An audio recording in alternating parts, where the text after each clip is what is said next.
கரூரார் தேவாய நமக. ஓம் கரூரார் தேவாய நமக. ஓம் கரூரார் தேவாய நமக.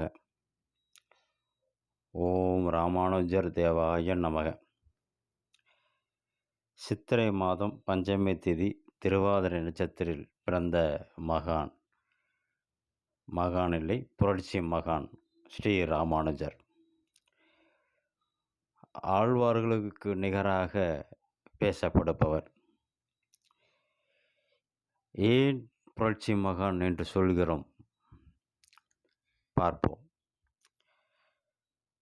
1137 வரைக்கும் வாழ்ந்தவர். அதாவது 1017 வருடத்தில் பிறந்தவர், 1137 வருடத்தில் மறைந்தவர். முழுமையாக ஒரு மனிதனின் ஆயுளான 120 வருடம் வாழ்ந்த மகான். இவருடைய பெற்றோர் கேசவ சோமாஜி காந்திமதி அவர்கள். பிறந்த இடம் ஸ்ரீபெரும்புதூர். தன்னுடைய ஆதிக்கம் ஸ்ரீரங்கம். அங்கே குரு பரம்பரையில் பொறுப்பேற்று கொண்டவர். ஆளவந்தாருக்கு அடுத்து அங்கே பொறுப்பெடுத்து கொண்டவர். குரு யாதவ பிரகாசர். இவர் பிரம்மசூத்திரத்திற்கு பாஷ்யம் உரை எழுதியிருக்கிறார். அத்வைதுக்கு ஆதிசங்கரர், துவைதத்துக்கு மத்வர், விசிடாத்வைத்துக்கு ராமானுஜர். 9ஆம் நூற்றாண்டைச் சேர்ந்த நாதமுனிகள் என்ற முதல் ஆச்சாரியர் அடங்கிய குரு பரம்பரையில் ஆளவந்தாருக்கு அடுத்து வந்தவர். ஆளவந்தாருக்கு இன்னொரு பேர் யமுனாச்சாரியார். ஆழ்வார்களின் பாசுரங்களை நாதமுனிகளே வெளிக்கொணர்ந்தவர். இந்த விஷயத்தை நாம் நம்மாழ்வாருடைய வரலாற்றில் தீவிரமாக பார்ப்போம். ஆளவந்தார், அதாவது பெரிய பிரம்பு மூலம் ஆளவந்தாரின் கட்டளையை ஏற்று செயல்பட்டவர் ராமானுஜர். முக்கியமாக 3 கட்டளை. 1, பிரம்மசூத்திரத்துக்கு உரை. அடுத்தது விஷ்ணு புராணம் இயற்றிய பராசரர் மற்றும் பாகவதம் இயற்றிய வேதவியாசர் ஆகியோரின் பெயரை வைத்து அழியாத புகழுக்கு அடிகொள்ளுதல்.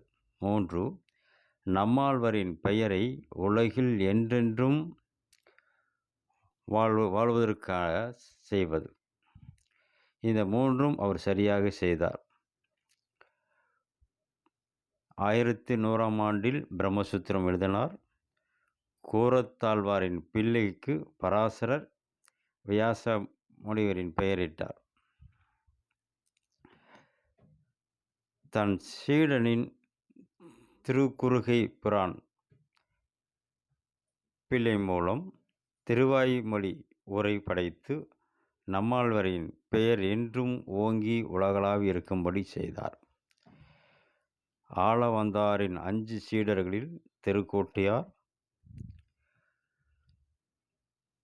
நம்பியிடம் 5 எழுத்து மந்திரத்தை உபதேசித்த பெற்று மற்றவருக்கு உரைத்தார்.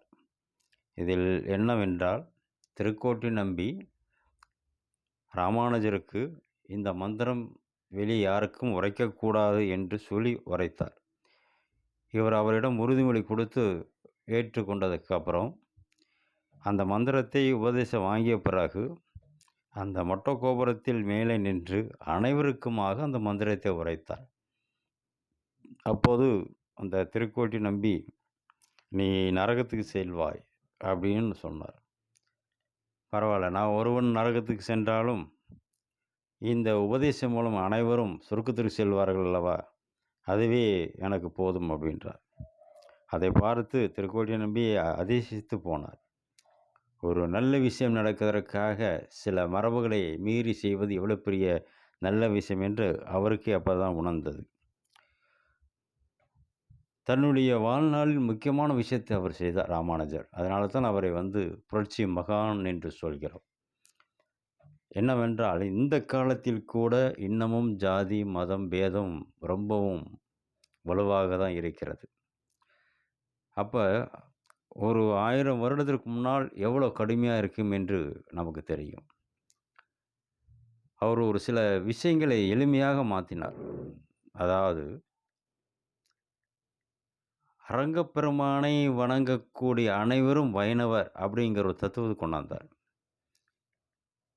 பொதுவாக அந்த பிரிவில் ஐயங்கார் அப்படிங்கிற ஒரு பிரிவை மட்டும் வைணவராக சித்தரிச்சிருக்கிற காலகட்டத்தில், அரங்கனை யார் வணங்கினாலும் அவருக்கு பூணூலை அணிவித்து, அவரை வைணவர் என்று அவரு மாற்றினார். பேசிக்கா அவர் சொல்ற விஷயம் ரொம்ப அருமையான விஷயம் தான். அரங்கனை வணங்கக்கூடிய அனைவரும் வைணவரா தான் இருக்க முடியும். ஆனா, அவரு என்ன பண்ணினார், ஜாதி ரீதியாக அத மாத்த ஆரம்பிச்சார். எந்த ஜாதியா இருந்தாலும் அரங்கனை வணங்குனியா, நீ வைணவன். அப்படி சொல்லி அவர் பண்ணார். இதில் அவருக்கு பல விஷயங்கள் நடந்தன. இவருக்கு சின்ன வயதிலேயே இவருடைய முதல் குருவே இவரை கொலை செய்ய முயற்சித்தார். காசிக்கு அழைத்து போகிறேன் என்று சொல்லி கொலை செய்ய முயற்சித்து, அரங்கனின் பெருமையாலும், காஞ்சி வரதராஜ பெருமாளின் துணையாலும் அவர் அதிலிருந்து மீண்டார். பின்னால இவர் ஸ்ரீரங்கத்தில் அந்த பொறுப்பேற்றுக் கொண்டு எல்லா விஷயங்களும் சரிபார்த்து, ஸ்ரீரங்கத்தில் அரங்கனுக்கான நிர்வாக பொறுப்புகள் சரியாக செயல்படுகிறதா என்று சரி செய்தவர் முதல் அவர்தான்.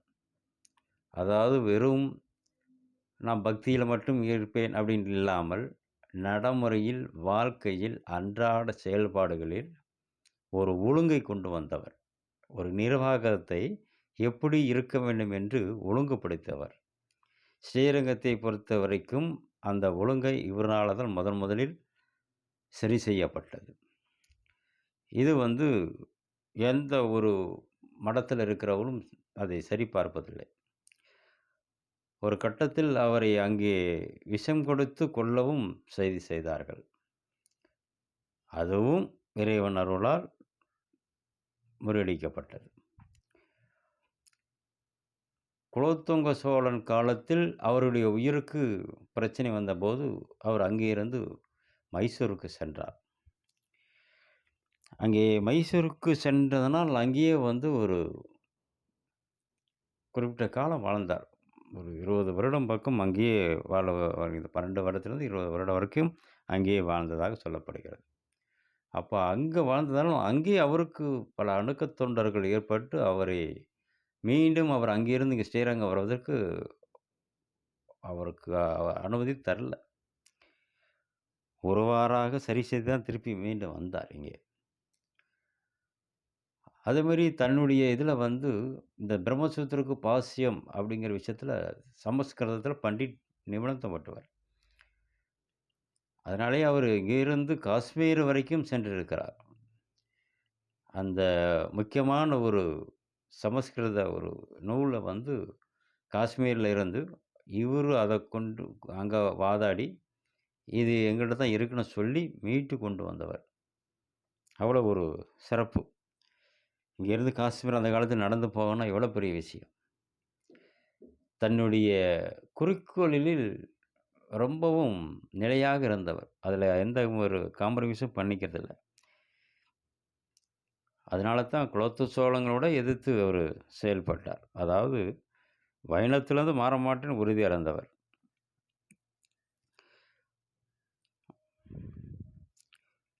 அப்படி இருந்த அந்த மகான் ஜாதி ரீதியான துவேஷத்தை வெறுத்தார். அதான் ரொம்ப முக்கியமான விஷயம். ஒவ்வொரு காலகட்டத்திலும் ஒவ்வொரு மகான்களும் வருகிறார்கள். சொல்ற மாரி அந்த காலகட்டத்தில் அவர் அந்த துவேஷத்தை அவரு ஜாதி ரீதியான விஷயங்களை அவரு மீட்டெடுத்தார். இறைவனை வணங்குபவர்கள் அது ஒரு விதமாக தான் இருக்க வேண்டுமே ஒழிய, அதை தாண்டி அந்த ஜாதி இதில போகக்கூடாதுன்னு மறுத்தவர். தன் மனைவியே அந்த விஷயத்தில் சரியில்லாதனால், அதை உதறிவிட்டு வெளி வந்தவர். தன் குருவுக்கு தன் மனைவி அந்த ஜாதி ரீதியான துவேஷம் காமிச்சதனாலேயே மனைவியை விட்டு நீங்கியவர். எல்லாரும் போல வாய் ஒன்று, செயல் ஒன்று கிடையாது. மனதொன்று, நினைக்குதோ அதுவே சொல், சொல் என்ன சொல்லுதோ அதுவே செயல். அப்படி வாழ்ந்து காட்டிய மகான். முக்கியமாக தோற்றத்திலும் கம்பீரமான தோற்றம் உடையவர். தன்னுடைய சுவாசத்தை நிதானமாகவே கொண்டு சென்றவர். எந்த ஒரு துன்பத்திலும் சரி, சந்தோஷத்திலும் பெரிதாக சுவாசத்தை பாதிக்காமல் இருந்ததனாலேயே 120 வருடங்கள் வாழ்ந்திருக்கிறார். அவருக்காகவே ஒரு 3 திருமேனிகள் வைக்கப்பட்டுள்ளன. அதாவது தமருகந்த திருமேனி, தானுகந்த திருமேனி, தானான திருமேனி. இந்த தமருகந்த திருமேனிங்கிறது மேல்கோட்டை என்ற திருநாராயணபுரம், மைசூரில் வைக்கப்பட்டுள்ளது. ஏன்னா அங்கிருந்து அவர் அங்கே வரும்பொழுது அங்கே உள்ளவர்கள் ஏற்றுக்கொள்ளவில்லை. அதுக்கப்புறம் அவர் மேலேயே அவர் போல ஒரு உருவத்தை செய்து அங்கே வைத்ததுக்கு அப்புறம் தான் அவரை விடைபெற செய்தார்கள். அது தமருகந்த திருமேனி. அடுத்தது தான் உகந்த திருமேனி ஸ்ரீபெரும்புதூர். இங்கே தான் பிறந்த இடத்தில் அவரை வைத்து வழிபடுவதற்கு வேண்டும் என்று சொல்லும் பொழுது இங்கே அவருடைய உருவம் வைத்து இங்கே ஸ்ரீபெரும்புதூர் வழங்கப்படுகிறது. இது தான் உகந்த, அதாவது அவரே தன்னுடைய உருவத்தை கொடுத்து செஞ்சது. இது வயசான காலத்தில் ஏற்படுத்தப்பட்டது. அதாவது ஒரு 100 வருடத்திற்கு மேல் வாழ்ந்ததுக்கப்புறம் அந்த உருவத்தை செய்ததனால் அந்த உருவமும் அதே போல தான் இருக்கும் அங்கே. அடுத்தது தானான திருமேனி. அது ஸ்ரீரங்கத்திலே இப்பவும் இருக்கிறது. உடலை அங்கேயே வைத்து பதப்படுத்தி வைத்திருக்கிறார்கள். அதுக்கு பேர் தானான திருமேனி. ஒரு உண்மையான ஞானி, ஒரு மகான் எப்படி இருக்க வேண்டும், மனிதர்களிடத்திலே வேறுபாடும் இல்லாமல் அன்பும் கருணையாக இருக்க வேண்டும் என்று நிரூபணம் செய்தவர். முக்கியமாக அந்த ஆழ்வார்களில் நம்மாழ்வார் மிக மிக முக்கியம். இந்த நம்மாழ்வார் பற்றி நம்ம அடுத்ததாக நம்ம பார்ப்போம். அந்த நம்மாழ்வாருடைய பேரை எப்பொழுதும் மறையக்கூடாது என்று திவ்ய பிரபத்தை எல்லாரோடும் போற்றும்படி முதல் செய்தவர் ராமானுஜர். அவர் தான் இந்த திவ்ய பிரபந்தத்தை பெருமாள் கோயில்களில் வைத்து பாடி அதை வழிபட வேண்டும் என்று முறையை கொண்டு வந்தவர்.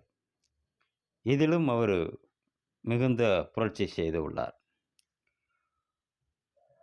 இப்பேற்பட்ட மகான்கள் வாழ்ந்த நாட்டில் நாம் வாழ்கிறோம். நாமும் இந்த ஜாதி மதம் பேதம் இல்லாமல் இறைவன் ஒருவனை அந்த நோக்கத்தில் மனிதன் அப்படிங்கிற பட்சத்தில் அவனிடம் எந்த வேறுபாடும் பார்க்காமல் அவனுடைய குணத்தை மேம்படுத்தி செம்மையாக வாழ்ந்து இறைவனை சேருவோம். ஓம் கரூரார் தேவாய நமக. ஓம் கரூரார் தேவாய நமக. ஓம் கரூரார் தேவாய நமக. ஓம் ராமானுஜர் தேவாய நமக.